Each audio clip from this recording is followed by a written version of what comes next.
Now we have time to process what happened, and what I hope we'll focus on is what was our own experience of that, both in speaking and in listening. So let's go there, because it's very helpful for all of us to understand what the issues are for us when we do this. It's another process of learning how to do it. So I'll just say that for me, I was becoming attached to the outcome in a very big way, because I wanted to make sure that you were all talking. Even though I had said it was quite all right if you didn't, I was still hoping. So that's my confession. But I also love the feeling in the room when you're sitting together in silence. It feels like we're all kind of gathered in some way. I don't know if you felt that, but I hope you'll be willing and free to share what happened to you, and if it was whatever it was. There's no rule here about it. Yes, please. Well, it was a deep and wonderful blessing to hold each other's heart. And as you were mentioning earlier, you mentioned that it's quite fatiguing. Mm-hmm. And I almost, at that point, asked the question, isn't it also invigorating? Mm-hmm. I wouldn't ask that question at this point. I would just stay with the part that it is tiring. It is tiring, yeah. It feels to me at the moment like a blessed tiredness. A blessed tiredness being in that space. Yeah. Mm-hmm. Thank you. Thank you. Anything? Yes, please. And I'm going to repeat what you say so that it will go into the recording.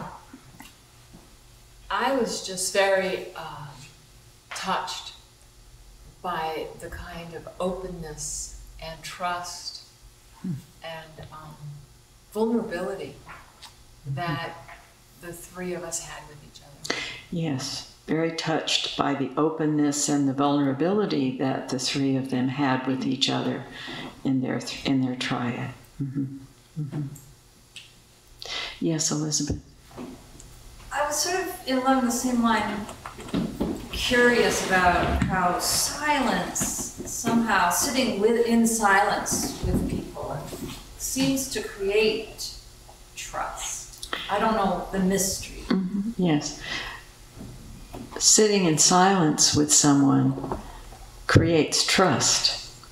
Mm-hmm. And it is a mystery, isn't it? Mm-hmm. We're so used to having to be vocal about things, and also to have an agenda about what's going to happen, and to be in silence together, knowing that it's okay, that we've all agreed that we're going to enter into this together. It's like going into a nice, deep, warm water well of some sort at times. Mm-hmm. Anything else? Yes. I really enjoyed the humanity within it, the idea that we were speaking from our lived experience and how God is in that, and that in the seeming day-to-dayness of it, and yet it was just profoundly beautiful to hear people talk about their day-to-day experience, but through the lens of God within that day, or within that time, or within that experience as a whole, and being able to always see God in it. And that, yes.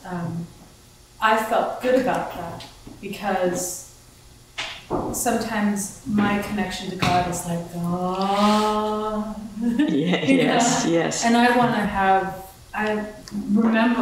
remember that it's, yes, embodied. Yeah. Mm-hmm. So.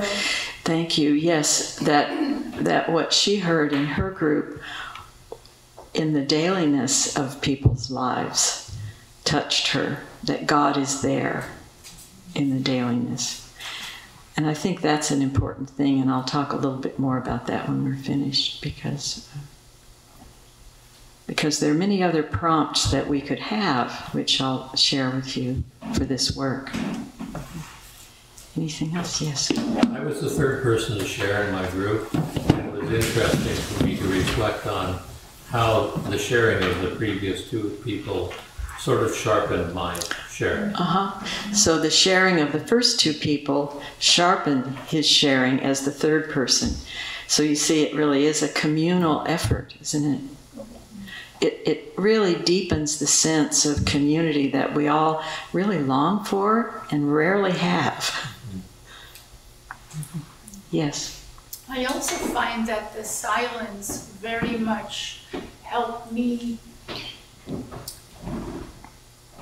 The focus is not outside anymore. So you slowly, as you enter with the sharing and just listening, and the silence in between, slowly, when I hear people saying, you know, the small voice of God is there, but with the noise or with the distractions, you don't hear it, or the goals, or whatever it is. Yes. But in this moment, I felt very much hearing God speaking to me and saying, I'm here all the time, but I need that time with you. It's like this longing that is there, Yes. inviting me in.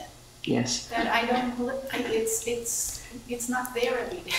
No, having so many distractions, but this process does help us hear, as she put it, the still small voice of God inside. Yes. Through the process of listening and not inquiring. Yes. I found the inquisition turned inward. So instead of asking somebody else, what does that mean? I was allowed to ask myself my own reflection questions. Oh, thank you. Yes. And follow that to where it was leading me to speak and what was bringing me up in me, and just going further, going deeper with that. So the question I would have asked somebody else was being turned upon myself. Yes. He said that having, being asked not to ask a question of the other turned the question inside for him. And so it enriched his own experience. You see, that's the whole point of this, isn't it? It really is partly that we, in the process of doing this, we are literally doing it together so that whatever the person is bringing up, I mean, God is in all of us. And so why would it not be this way? That whatever that person is questioning can also be our question. Yes. For me, it was a couple of things. One, kind of like the gentleman in black said, is for me, was about the integration of what we were bringing up. As people were talking, I realized that we were, even with a small community, the three of us, but it was truly integrated in what we were talking about, and I could see us dancing or really coming together in what we were experiencing or hearing from God. The other thing that I liked about it is that we didn't have to. So there's two things. One, it was hard for me not to respond or question, but when I reflected on it, it made me. It allowed me to be vulnerable because I didn't have to have an answer or a response. That's right. And so, yes, it allows you to be vulnerable when you don't need to have a response. And he described it as a dance, an integrating dance of the three moving. Thank you. Thank you.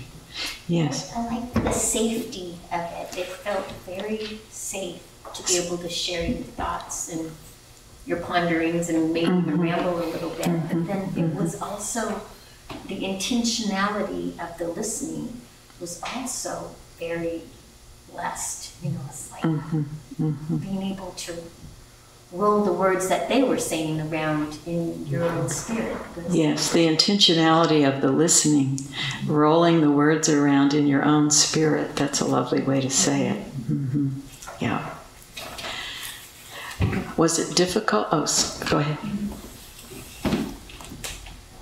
I enjoyed, I appreciated, and I could accept much more when I was listening to the others speak. But when it came time for me to take what I heard in my silence and express it, I found myself putting all kinds of judgments, sentence structure, and editing, trying to make it all integrate into this great something that would make sense to others. So I like the listening part, but then the sharing part was harder. Yes, for me. yes. So for her, the listening part was wonderful, but the sharing part, she became her own editor, I think. You know, wanting it to be right, wanting it to be true, wanting it to be, and to make sense to the other person. So it can be more difficult to share. Yes. Well, and with that in mind, I think there's this idea of the observer self. So one can have one's observer self noticing one's reactions and responses, and even in the listening or in the sharing that we may have those judgments. I mean, I had experiences come up, yes. And I just sort of noticed, interesting that I'm thinking that way, isn't it? Yes, it is very, very self-revealing to ourselves, about ourselves, that we are very judgmental about ourselves, often. And I hear this in spiritual direction a lot, and it takes a lot for somebody to let that go, to feel like, well, don't you know that God delights in you no matter what's going on here? Oh no, you can't let that happen. But it's true that it does help us to see when we're having a hard time with any of this process, to reflect it back, to say, oh, well, that's kind of interesting, isn't it? As the observer person, as you point out. Thank you. Yes. It was beautiful not responding, but it was also helpful to know that people didn't need to respond, because that goes with the judgment too. It's like, well, what if they have nothing to say to what I said? Oh yes, it does. That's right. Needing to worry about responding. That's right. We don't have to measure the response when we know we're not going to have a response. So, but this afternoon you will have a response.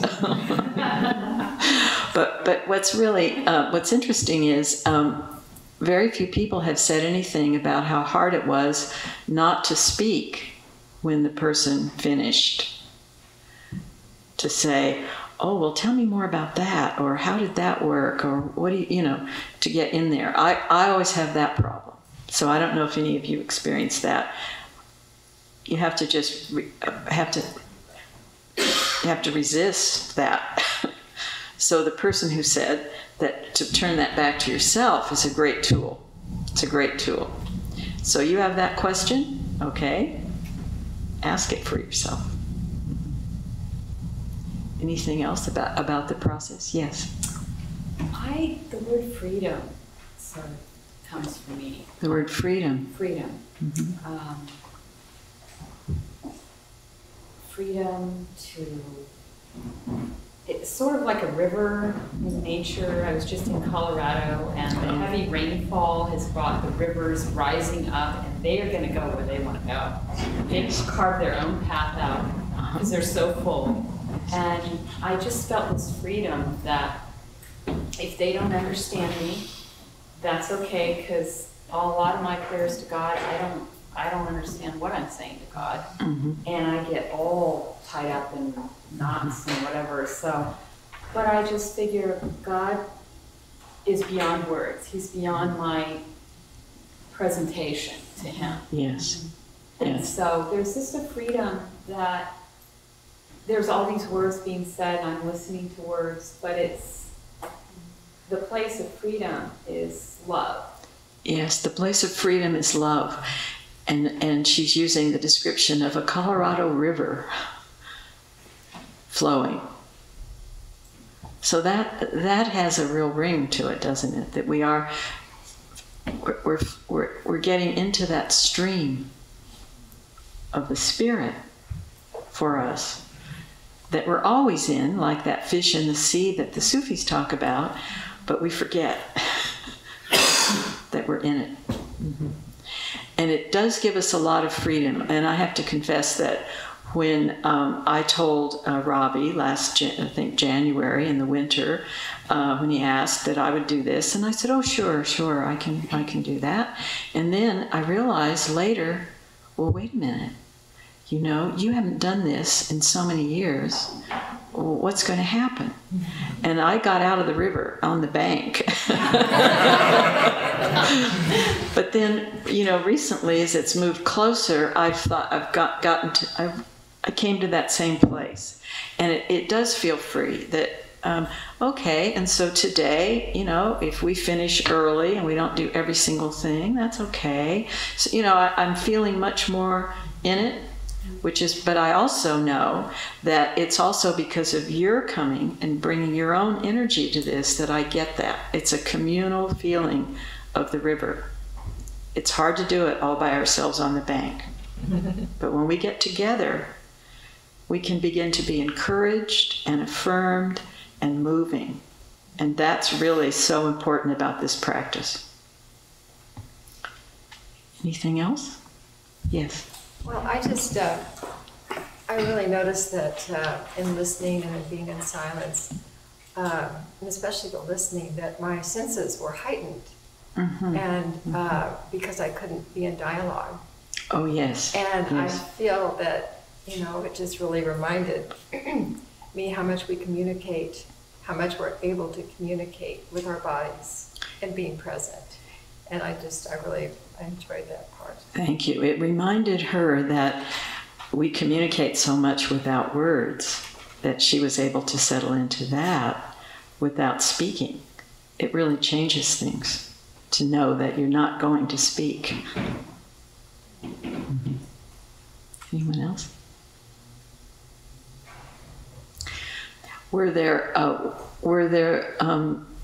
uncomfortable feelings about the silence? About how long it was? Or I remember when I was much younger and I had 3 little girls at home who were all under 4.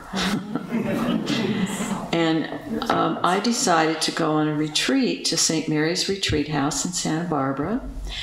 And I hadn't really thought much about what they were going to be doing there, but I went. It was a totally silent retreat.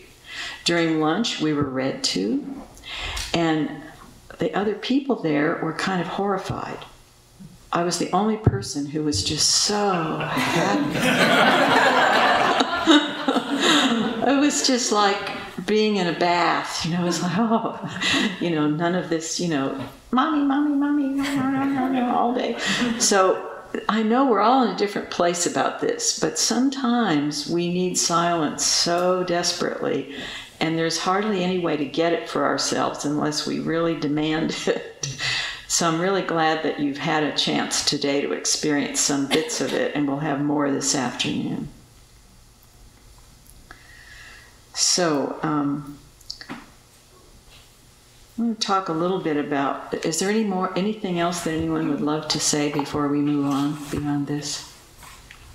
Yes. This isn't so much about the practice of just doing this. It's just something that's on my mind because of the group that I work with, that I most often use like listening practices with, is for people who have experienced trauma and trust is hard for them. Yes. Practices like this are, I've learned now, so challenging that in the moment it actually may be a wonderful experience for them, and then after the fact when they realize that they actually just shared what they shared, it becomes very painful. Because they don't receive that, they don't receive the listening very often, yes, if at all. Yes. Maybe they've never experienced that, and that it can actually move to not really additional trauma, but just a really terrifying place to be, that you've just told other people whatever it was that you told them, even if it's not your deep dark secret. Yes. Just to express it in more God is for you can be yes. hard. That's important for us to hear, isn't it? That people who've experienced trauma, when they're in a process afterward, when they're in a process like this, after they've spoken, they can feel trauma over that. Having spoken and been heard is so different and brand new to them. So it's that's something to remember and to hold, isn't it? Mm-hmm. Well, I'd like to move to one little bit about where this might be useful in other areas in our lives. That we, you know, I used particular prompts about God in us for this exercise. But it can be different if you're, for example, if you're, let's say you're working in a preschool and you've got all these staff people that you would like to get an experience like this for. The prompts can be about describe a time, say this week, when you had a really amazing experience with a child. You know, you can do that with families, with young children. You can also change the prompts to fit a situation like a church vestry or a church council, to ask, you know, what has been your heightened experience here in the past month? Has anything occurred to you that surprised you or made you feel awestruck? There are ways you can just turn it to the situation so that you can expand the work in this process wherever you are in your own situation. Yes, Elsa? And for many years I've worked with homeless women in Pasadena. Oh, yes. And out of this group that meets arose a writing group. Uh-huh. And with a teacher. And I go get the benefit of the writing class, Yes. but to kind of be the liaison and clean up and make sure everything's ready.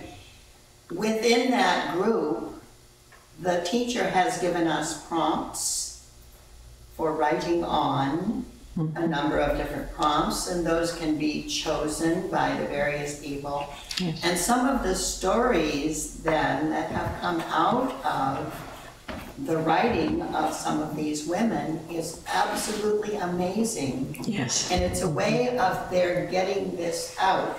It's almost like spiritual direction. Yes. But instead of speaking, there is also we're always silent for the 10, 15 minutes, and people are writing.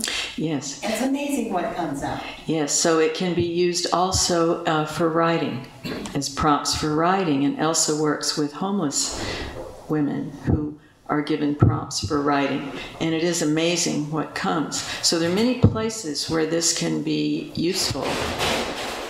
And it's also important to know that it's even useful. I was in a group last winter in a women's retreat.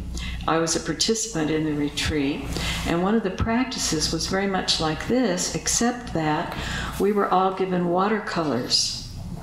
Now, most of us were not watercolorists, so that was a little intimidating, but we were asked to listen to what we heard and then paint it.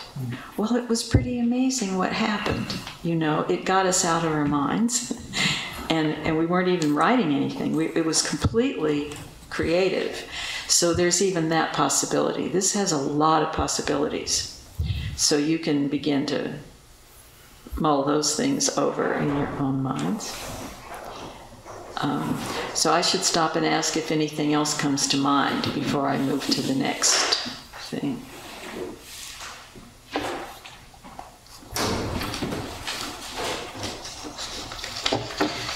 Now, in your packet, there is on the left side a yellow page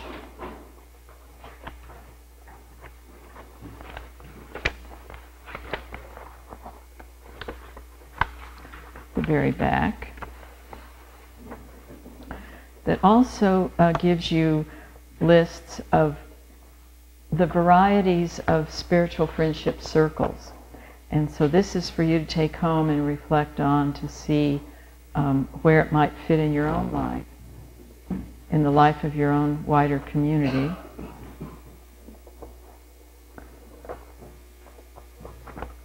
It's double-sided, there's a lot.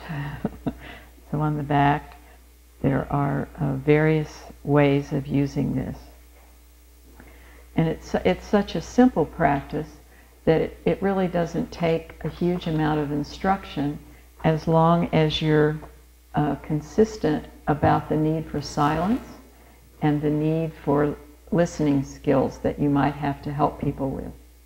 But it doesn't have to be very complicated, so that people can get out, drop from their head to their heart, let's say. And you see that on the first page, under the art piece, it also includes music and drama as well. So it's a pretty rich possibility. And as I told you, the Trinity Church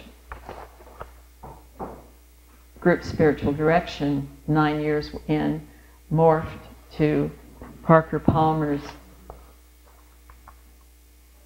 based on hidden wholeness, his circles of trust, which is an amazing thing.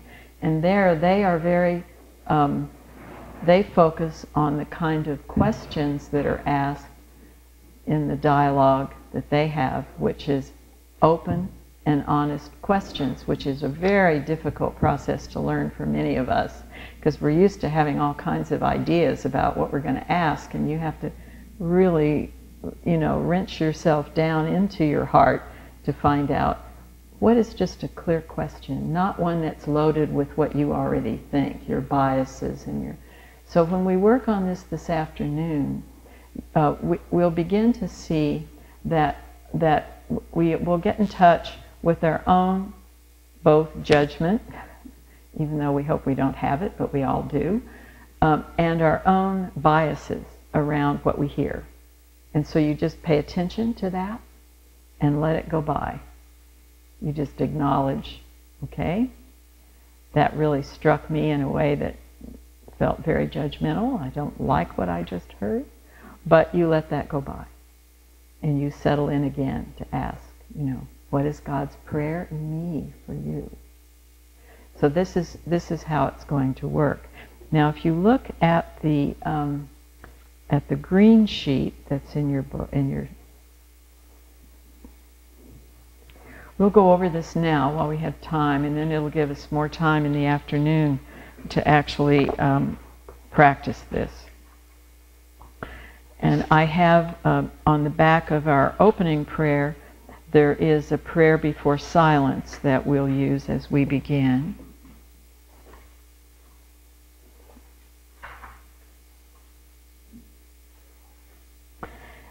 And we'll do the same thing. We'll take about at least 10 minutes of silence to start, so that we clear our heart and our mind, make space. It's all about making space for God. And then a person can share, and there'll be groups of 4.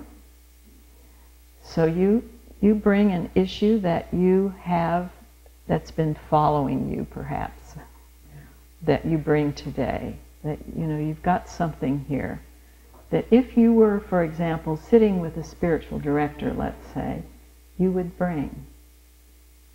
Or if you were sitting with people who are open to listening to you, that you would bring. And you have 5 to 10 minutes to talk about that, to bring that issue. And then we go into silence for 3 full minutes. And I'll ring the bell and bring you in.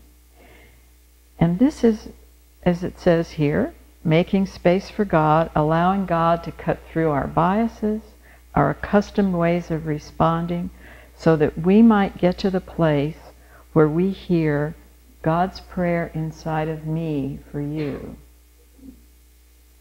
And then we have to trust what we get. It could be an image, it could be just a color, it could be a word, or as in the story I told you, a passage of scripture might come, or something from your own tradition that you know by heart. It can be anything that comes out of that safe space inside you, out of love and compassion, where God is. What is the prayer of God inside of me for you? And when that time is up, after the 3 minutes, then And it might take longer than that. Sometimes it takes a little longer for people to decide to respond, because 3 minutes isn't very long to feel like, oh, I can trust what came to me. So you might need to let that roll around a bit. And then one of you begins to speak. And you speak very, short time, because you've only, going to have about 10 minutes between the 4 of you to go around. So 2 or 3 minutes each. And then that's it. More silence. To be grateful for what's come and to go get back in. So 3 more minutes, and then moves to the next person. So you kind of get, it's very much like what we did this morning, except that now you're going to be able to talk. Any questions about that? And I'm hoping we don't need to read this as we're doing it, because I'll prompt you. So, I'll say it's time to move to the next thing. But it is that process of silence, deep listening and speaking, silence and response. In the afternoon it will be response. So you can begin to kind of prepare yourselves for that possibility, that something will come that might not make any sense to you, It might be kind of off, you might think. But we've created a pretty safe place here for you to take a risk. And then, afterward, in the process, at the very end, we can be told, yes, somebody might want to say, like the woman did in the retreat I talked about, oh, that was the Torah lesson for today. Somebody might want to do that at the very, very end. But it is not part of the process. It's just possible that it might. So you might find out how that worked. Any questions?